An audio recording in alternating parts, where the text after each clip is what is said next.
Rowing is one of the oldest sports of all time. Started way back in 4000 BC with the ancient Egyptians, and from then on, it's been one of the most profound sports across the world.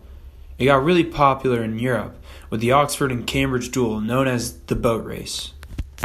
Thousands of citizens tune in to watch the boat race every year. It's been a tradition since the early 1800s.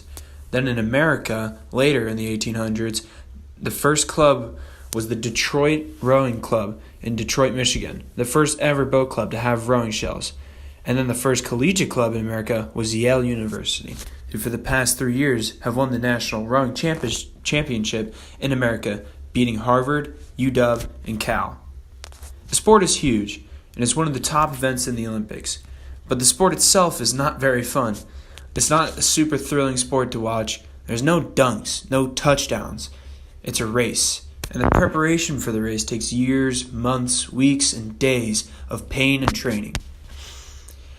Regarded as one of the hardest sports, it takes a lot of suffering and a lot of pain for a race that's going to last 5 minutes. And yet, through all that suffering, the boys in the boat are connected. Through their own pain and suffering, there's a sense of brothership, and bonds are created strong and solid that are held throughout people's lives.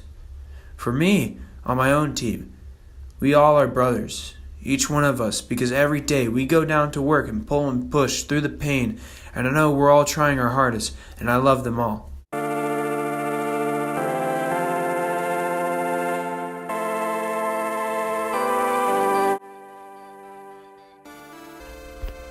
Psychological scientist named Brock Bastian from Australia said that pain is almost a social glue.